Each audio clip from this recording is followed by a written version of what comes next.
नमस्कार व्ह्युअर्स. तर आजचा व्हिडिओ हा नवी मुंबई म्युनिसिपल कॉर्पोरेशनची ज्या काही जाहिराती किंवा पदं निघालेत, तर त्या पदांमधील एक ठराविक एक पद आहे असिस्टंट कमिशनर. ठीक आहे. तर भरपूर जणांची रिक्वेस्ट होती, की ह्याच्याबद्दल म्हणजे तुम्ही या अगोदरही व्हिडिओ पाहिले असतील, की जाहिरात कशी आहे, किती पदं आहेत किंवा इतर काही गोष्टी. बट काही-काही गोष्टी राहून गेलेल्या असतील किंवा ज्या मी सांगितल्या असतील, इतरांनी सांगितल्या नसतील. अशा काही गोष्टी तुम्हाला याच्यात सापडतील. जास्त हा व्हिडिओ लेंदी होणार नाही. ह्याच्यामध्ये एक 20-25 मिनिटाचा व्हिडिओ होईल. तर यामध्ये सगळ्या गोष्टी डिस्कस केल्या जातील, की हा जो काही सिलेबस आहे 200 मार्काचा जो सिलेबस आहे, तर त्यामध्ये मराठी, इंग्रजी, सामान्य ज्ञान आणि तुमचे गणित बुद्धिमत्ता आणि जो काही टेक्निकल सब्जेक्ट आहेत, तर त्या सगळ्यांना मिळून टेक्निकलमधलं त्याचं वेटेज 60 मार्क्सचं असणार आहे आणि इतर ह्याचं 40 मार्क्सचा वेटेज असणार आहे आणि 2 तासाची परीक्षा असणार. तर नेमकी काय, कशासाठी ही कोण-कोण एलिजिबल होते या पोस्टसाठी किंवा काय ह्या सगळ्या गोष्टींबद्दल बरेच जण सारखे मेसेजेस करत होते हेल्प डेस्कवरती. सो हा व्हिडिओ त्यासाठी बनवतोय आपण. तर बघा, नवी मुंबई म्युनिसिपल कॉर्पोरेशनची जी काय ॲड आली आहे, त्यातल्या एक पर्टिक्युलर पदासाठी आपण बोलतोय, ठीक आहे. त्या पदाचं नाव आहे असिस्टंट कमिशनर. तर त्यामध्ये जे काही टेक्निकल सब्जेक्ट्स आहेत, तर त्या टेक्निकल सब्जेक्ट्सचे जवळपास 60 क्वेशन्स येणार आहेत त्याच्यामध्ये. 120 मार्क्स असणार आहेत म्हणजे थोडक्यात. तर त्यामध्ये कोणकोणते ॲक्ट्स असणार आहेत आणि त्या ॲक्ट्सचा कशा पद्धतीने स्टडी करायला हवा, तर या सगळ्यांविषयी आपण चर्चा करणार आहोत वन बाय वन. सगळ्यात पहिला आपण स्टार्ट इथून करणार आहोत, की ॲडमध्ये नेमके किती पोस्ट व्हॅकन्सीज आहेत आणि त्याच्यानंतर कोण-कोण अप्लाय करू शकते, एलिजिबल कोण आहेत आणि तिथून पुढे मग तुमची प्रिपरेशन स्ट्रॅटेजी कशी हवी किंवा हे जे काही ॲक्ट्स तुम्हाला इथे दिसतात, तर ह्या ॲक्ट्सच्या अगेन्स्ट किती वेटेज असू शकतं कोणत्या ॲक्टला, तर ह्या गोष्टींविषयी वन बाय वन आपण चर्चा करू. ठीक आहे. So let's start.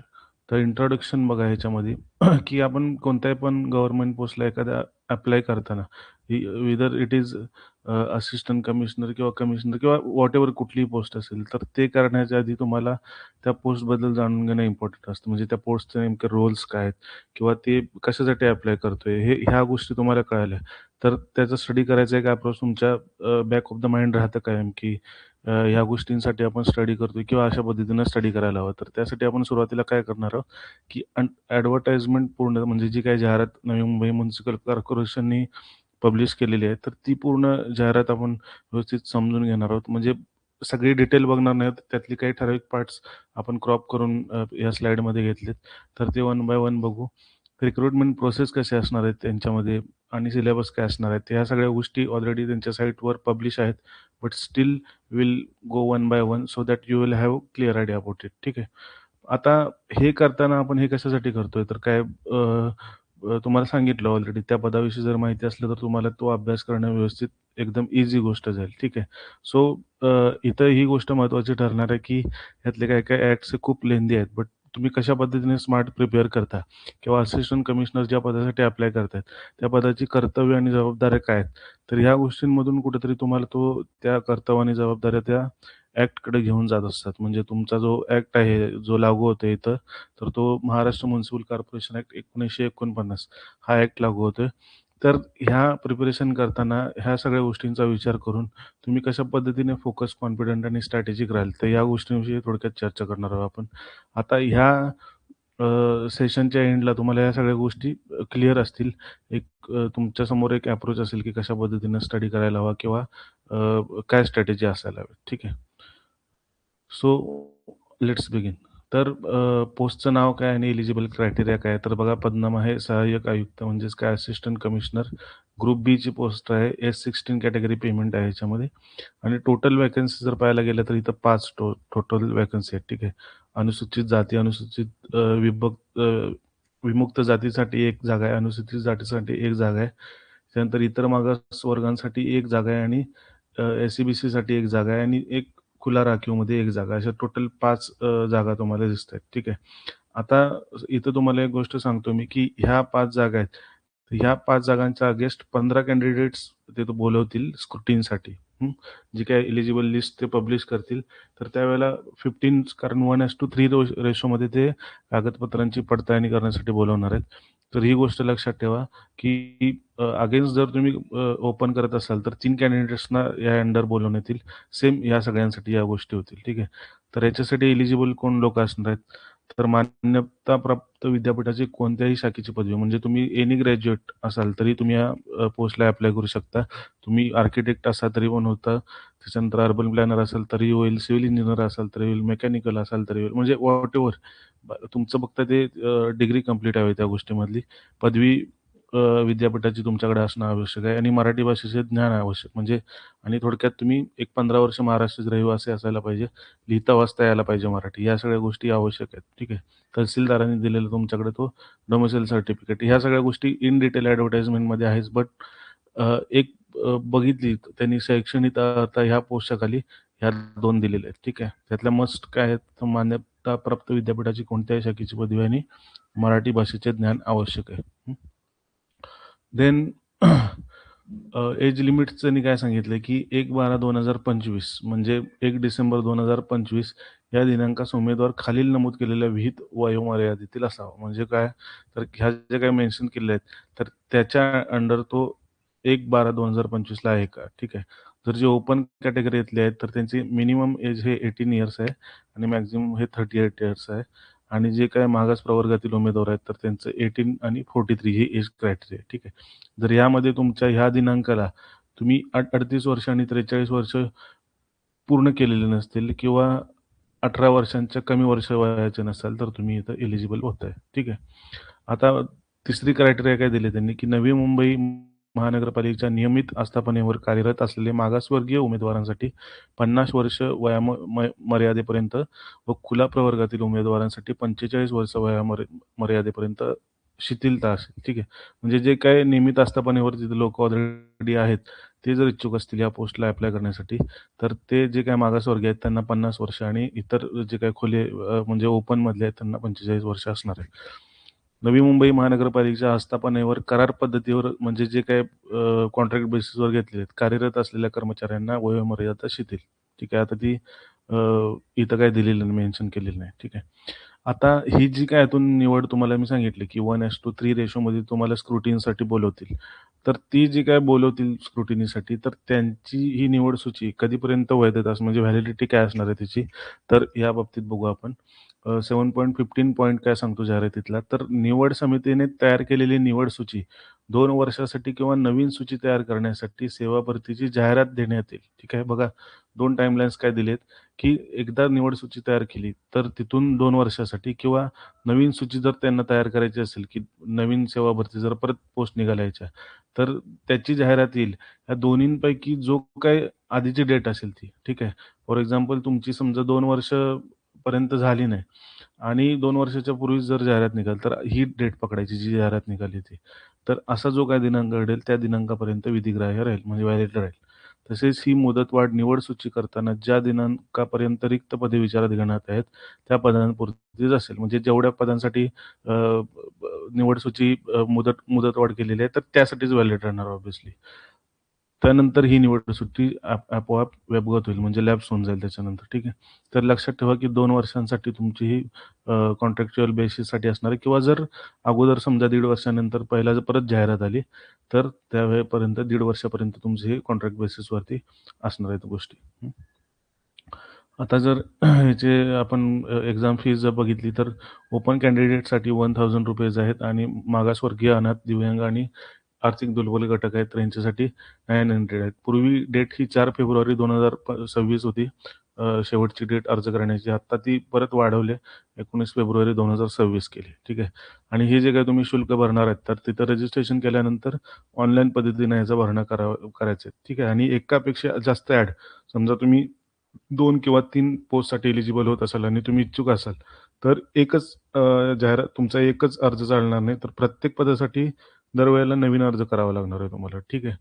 आणि जे काही तुम्ही पैसे भरणार आहेत, हे एकदा fee once you pay that amount तुम्हाला हे परत नॉन रिफंडेबल असणार आहे. म्हणजे पुन्हा परत मिळणार नाही. ठीक आहे. आता ही एक्झाम झाल्यानंतर जर समजा नंबर ऑफ ॲप्लिकेशन्स खूप जास्त प्रमाणात आली अगेन्स्ट दॅट पोस्ट आणि जर शिफ्टमध्ये जर परीक्षा जर घ्यावी लागली, तर परीक्षेचा प्रथम दिवस ते अंतिम दिवस समजा 3-4 दिवस परीक्षा चालली आणि 2-2, 3-3 शिफ्ट झालेत. तर त्या शिफ्ट चं नॉर्मलायझेशन करण्यात येईल प्रत्येकाचं बघून. म्हणजे कसं करणार ते? तसेच सत्र 1 ते अंतिम सत्र याबाबत सामान्यीकरण प्रक्रिया करण्यात येईल. आता हे नॉर्मलायझेशन कसं करतात या गोष्टी वगैरे त्यात खोलीत जायला नको. बट एक ऑन एन एव्हरेज सगळ्यांना समसमान पातळीवरती आणलं जातं. थोडक्यात नॉर्मलायझेशन म्हणजे. ठीक आहे.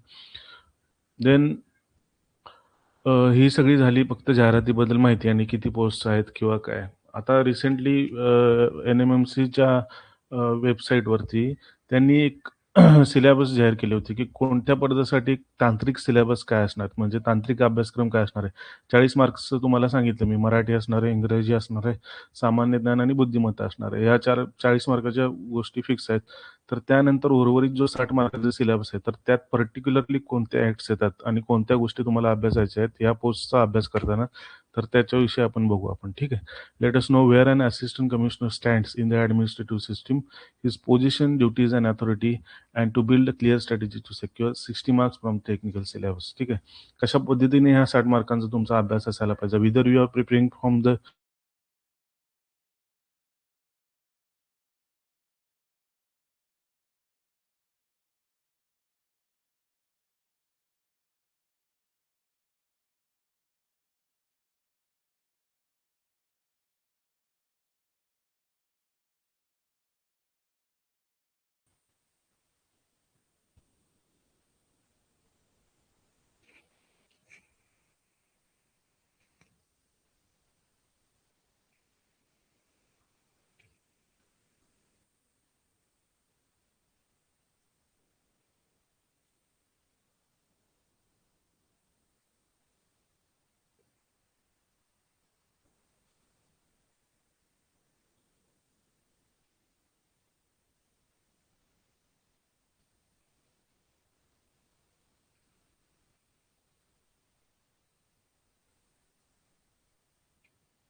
येस, आय थिंक थोडा वायफायचा इश्यू झाला होता.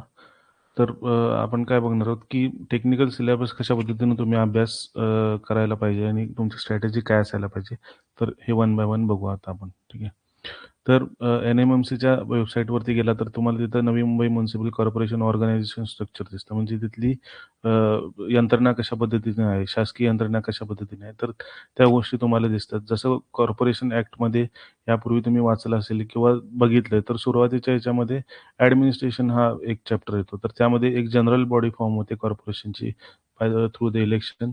मग त्याच्यातून एक पहिल्या मीटिंगला कमिशनर निवडला जातो. त्यानंतर स्टँडिंग कमिटी फॉर्म केली जाते. मग त्यामधला जे काही ते काउन्सिलर्स असतात, तर त्यामधला एक मेयर निवडला जातो, डेप्युटी मेयर निवडला जातो, लीडर ऑफ द हाऊस जी काही अपोजिशन पार्टीमधला लार्जेस्ट जी काही हायेस्ट मोठी पार्टी असेल, तर त्यामधला एक लीडर ऑफ द हाऊस पकडला जातो. त्यानंतर सॉरी जी काही रुलिंग पार्टी असते त्यातला लीडर ऑफ द हाऊस असतो आणि लीडर ऑफ द अपोजिशन तुमचा लार्जेस्ट अपोजिशन पार्टीमधला एक जण असतो. ठीक आहे.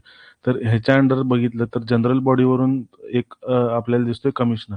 कमिशनर च्या अंडर सुपरिन्टेंडन्स किंवा कंट्रोलच्या अंडर हे सगळे लोकं येत असतात. City engineer, additional city engineer, त्यानंतर deputy engineer, sectional engineer, junior engineer हे सगळे लोकं. आणि कलम 39 म्हणजे जे काही सेक्शन 39 ए आहे, तर त्यामध्ये ॲडिशनल कमिशनर ॲड झालेत. म्हणजे अपॉइंट करायचे त्यांनी. त्यांना जसे लागतील तसे. ठीक आहे. म्हणजे त्यांनी अ, काय इफेक्टिव्ह फंक्शन होण्यासाठी किंवा काय हा ॲक्टमध्ये 2011ला अमेंडमेंट करून हा सेक्शन ॲड करण्यात आलाय. तर त्यामध्ये हे सगळी लोकं करतात. तर तिथं बघितलं आपण तर ॲडिशनल कमिशनरच्या खाली डेप्युटी म्युनिसिपल कमिशनर आणि त्याच्या खाली मग असिस्टंट म्युनिसिपल कमिशनर अशा पद्धतीने ही तिथं पोस्ट आहे. म्हणजे सरळ-सरळ बघायला गेलं तर जनरल बॉडी कमिशनर, देन तुमचा additional commissioner, then deputy municipal commissioner and then assistant municipal commissioner. अशा पद्धतीने तुम्ही इथं लाय करणार आहे. ठीक आहे. तर इथं राहून तुम्हाला काम करायचे म्हणजे थेट तुमचा संबंध इथं पॉलिसी मेकर्स सोबत येत नाही. कमिशनर अंडर कमिशनरच्या अंडर पण ॲडिशनल कमिशनरच्या अंडर तुम्ही काम करणार डायरेक्टली बघायला गेलं तर. ठीक आहे.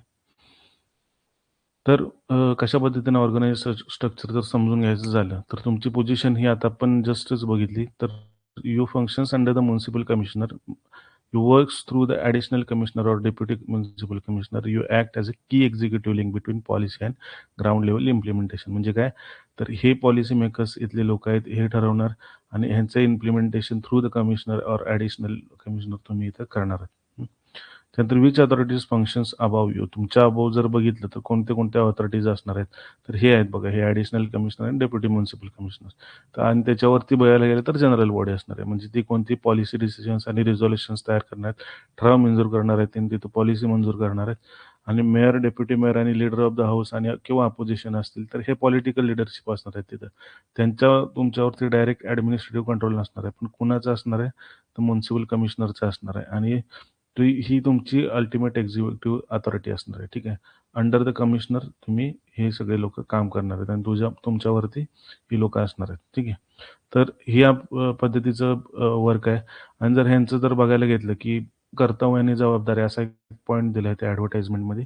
पण त्यामध्ये असं मेन्शन केलं आहे की उपरोक्त पदावरील अधिकाऱ्यास किंवा कर्मचाऱ्यास जी कर्तव्य पार पाडण्याचे त्यांना निर्देश देण्यात येतील, ती कर्तव्य आणि जबाबदाऱ्या पार पाडण्याचे महानगरपालिकेकडून फरमावण्यात येईल. म्हणजे जस्ट आपण पाहिलं की कुणाच्या अंडर काम करताय आपण, तर त्या जे काही तुम्ही असिस्टंट कमिशनर म्हणून काम करताय, हे अंडर द सुपरिन्टेंडन्स ऑफ कमिशनर करणार आहेत. ठीक आहे.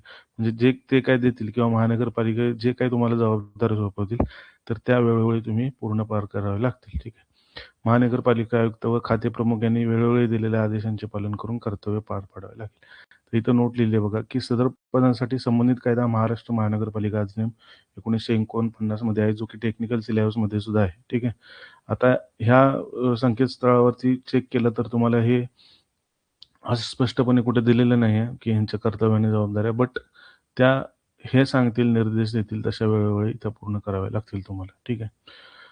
आता ह्या फंक्शन्स आणि ड्युटीज तुम्हाला माहीत असणं म्हणजे याची कार्य माहीत असणं का इम्पॉर्टंट आहे? तर 7.7 मध्ये त्यांनी एक मुद्दा मेन्शन केला आहे, की उमेदवार विशिष्ट पदावर नेमणूक होण्यास कितपत योग्य आहे आणि त्याची मानसिक क्षमता किती आहे, ते आजमावण्याकरता परीक्षेच्या वेळी विचारण्यात येणाऱ्या प्रश्नांमध्ये म्हणजे जी काही तुमची रिटन एक्झामिनेशन होईल, इतर प्रश्नांबरोबर ज्या पदासाठी अर्ज केलेला असेल, त्या पदाची कर्तव्य व जबाबदाऱ्या, ठीक आहे, म्हणजे तुमच्या ड्युटीज आणि फंक्शन्सचं उमेदवाराने ज्ञानाच्या ज्या विशिष्ट क्षेत्रातील विशेषज्ञता प्राप्त केली असेल, तुमचा कुठला डोमेन असेल तो, त्या क्षेत्रातील अद्ययावत घडामोडी व त्याला असलेली माहिती आणि जनतेच्या समस्या यासंबंधीचे प्रश्नही त्याचा समावेश असेल.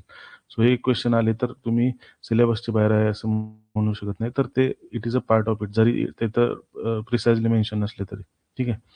तर यासाठी तुम्हाला काय तुमचा महानगरपालिका अधिनियम 1949 व्यवस्थित अभ्यास करणं महत्त्वाचं आहे. त्याच्यासोबत तुमच्या करंट अफेअर्स आणि परत तुमच्या जे काही तुमचं फील्ड असणार आहे, सिव्हिल, आर्किटेक्ट किंवा आर्ट्स, कॉमर्स, व्हॉटएव्हर काय जे काय असेल, तर त्याच्या अंतर्गत तुम्हाला थोडीफार माहिती असणं अपेक्षित आहे. आता हा जो सिलेबस आहे, तो हा सिलेबस डिक्लेअर केलेला आहे त्यांच्या संकेतस्थळावरती NMMCच्या, की टेक्निकलसाठी हे 10 पॉइंट्स आहेत. ह्या 10 पॉइंट्समधून तुम्हाला 60 प्रश्न विचारले जातील. तर काय आहे त्याच्यामध्ये, की पहिले आहेत तर civil services general conditions of service rules 1981, then discipline and appeal rules 1979, then corporation act, then MRTP ॲक्टचे अनऑथराइज्ड डेव्हलपमेंटचे जे सेक्शन आहेत 51 to 58. ठीक आहे. तर तिथपर्यंत आहे. त्याच्यानंतर जे काही अर्बन डेव्हलपमेंट डिपार्टमेंट सेंट्रल आणि महाराष्ट्र गव्हर्नमेंटद्वारे ज्या काही योजना राबवल्या जातात, तर त्यांच्याविषयी माहिती घेणं तुम्हाला इथं अपेक्षित आहे. नंतर right to service, then disaster management, आपत्ती व्यवस्थापन, त्याच्यानंतर ट्री कन्झर्वेशन ॲक्ट जो 1975चा आहे तो. त्यानंतर सॉलिड वेस्ट मॅनेजमेंट रूल्स हे लॅप्स झालेत आता 2016चे सध्या अस्तित्वात आहेत. तर ते अभ्यासावे लागतील तुम्हाला. Then right to information act तुमचा 2005. ठीक आहे. आता कोणत्या क्वेश्चन पॉइंटला किती वेटेज असणार आहे, तर ह्याचे एक टेंटेटिव्हली तुम्ही स्टडी करताना तुमच्या डोक्यात असणं आवश्यक आहे. कारण इथं दिलेले आहेत म्हणून तुम्ही कंटिन्यू कोणत्या गोष्टीने जास्त रिवाईज करणार आणि कोणत्या गोष्टीवरून किती प्रश्न विचारले जाऊ शकतात. तर ह्या गोष्टी जर समजल्या तर तुम्ही त्या गोष्टींवरती जास्त वेटेज देऊ शकता किंवा त्या गोष्टींचा जास्त अभ्यास करू शकता. ठीक आहे. सो अकॉर्डिंगली तुम्ही स्टडी करणार आहात किंवा त्या पद्धतीच्या कोर्समध्ये व्हिडिओज असणार आहेत. तर पाहायला गेलं तर जनरल कंडिशन आणि सिव्हिल सर्व्हिसेस रूलला 6 ते 8 क्वेश्चन एक्सपेक्टेड आहेत. डिसिप्लिन आणि अपीलला पण 6 ते 8 अपेक्षित आहेत. कॉर्पोरेशन ॲक्टला जास्त वेटेज दिले आहे. कारण ह्याच्यावरतीच सगळ्या कर्तव्याने जबाबदारी किंवा ह्याच्यातच जे काही फंक्शन्स दिलेले आहेत ते पूर्णच्या पूर्ण त्या जी काही कॉर्पोरेशन आहे तर त्याच्या ज्युरिस्डिक्शनमध्ये त्या सगळ्या प्रोव्हिजन्स वर्क होणार आहेत. सो ह्या ॲक्टवरती जास्त क्वेश्चन आणि हा ॲक्ट लेंदी सुद्धा आहे. ठीक आहे. देन MRTP ॲक्ट अनऑथराइज्डवरती 6 to 8 क्वेश्चन्स एक्सपेक्टेड आहेत आणि व्हेरियस स्कीम्सवरती 6 to 8 आहेत. ठीक आहे. देन तुमचा राईट टू सर्व्हिसला युज्युअली इतर परीक्षांमध्ये 2-3 क्वेश्चन विचारले जातात. इथं 4 ते 5 क्वेश्चन अपेक्षित आहेत. आपत्ती व्यवस्थापनला सुद्धा 4 ते 5 अपेक्षित आहेत. ट्री कन्झर्वेशन ॲक्टला 4 ते 5. त्यानंतर सॉलिड वेस्ट मॅनेजमेंट, कारण it is a crucial part of city management किंवा अर्बन एरियामध्ये हे खूप जास्त इम्पॉर्टंट असतं. सो 6 to 8 मार्क्स एक्सपेक्टेड आहेत तिथं आणि व्हेरियस स्कीम्सवरती तुम्हाला 4 ते 5 मार्क्स एक्सपेक्टेड आहेत. ठीक आहे. सो अशा पद्धतीने हे सगळा सिलेबस असणार आहे. तर आपण जो काही कोर्स डिझाइन केला आहे, तर ह्या कोर्समध्ये तुम्हाला हे सगळे रेकॉर्डेड व्हिडिओज याचे मिळून जातील. खास करून जो काही महाराष्ट्र म्युनिसिपल कॉर्पोरेशन ॲक्ट आहे, हा इन डिटेल घेणार आहोत आपण. म्हणजे याच्यातली कारण गेम चेंजर हीच गोष्ट राहणार आहे. तुम्ही जितके जास्त इथं मार्क्स सिक्युअर कराल, तितकी जास्त तुमची सिलेक्शन होण्याचे चान्सेस जास्त आहेत आणि पोस्ट सुद्धा जागासुद्धा व्हॅकन्सीसुद्धा कमी आहेत. सो इथं ॲक्युरेसीला खूप जास्त महत्त्वाचं असणार आहे आणि म्युनिसिपल कॉर्पोरेशनला एकही पॉइंट आपण मिस नाही करता कामा किंवा जास्त टाईमलाईन लक्षात ठेवायची नाही. जे काही असिस्टंट कमिशनरशी रिलेटेड जेवढ्या काही गोष्टी आहेत, त्या सगळ्या फोकस्ड गोष्टींवरती आपण प्रिसाइजली अभ्यास करून अभ्यास करताना तुम्हाला त्या गोष्टी सांगितल्या जातील, की कशा पद्धतीने याच्यावरती MCQ विचारला जाऊ शकतो किंवा काय. आता लास्ट टाईम जे सहाय्यक नगररचनाकारला ज्यांनी बॅच घेतली होती, तर त्यांना तर माहीतच असेल, की टीचिंग करण्याची आपली मेथोडॉलॉजी कशी असते. आपण टीच करत त्याच्यावरती MCQ फ्रेम करत कशा पद्धतीने विचारले जाईल हे डिस्कस करत जातो आणि जवळपास ती त्या तसं पद्धतीने विचारले सुद्धा गेलेले आहेत. ठीक आहे. तर या गोष्टींविषयी जास्त आपण बोलत नाही. तुम्ही जस्ट एक इन्फॉर्मेटिव्ह व्हिडिओ तुम्हाला पाहिजे होता. दॅट्स वाय हा व्हिडिओ अपलोड करतोय. आय होप सो आता 1499 फीज आहे याची. बट 26 जानेवारीला रिपब्लिक 77 हा तुम्ही कोड अप्लाय करा. तुम्हाला 400 मध्ये हा कोर्स तुम्हाला मिळून जाईल. ठीक आहे. आणि याच्यातून गॅरंटेड तुमची 60 मार्क्स हे कव्हर होतील. ठीक आहे. सो भेटू नेक्स्ट व्हिडिओमध्ये आपण. Thank you very much.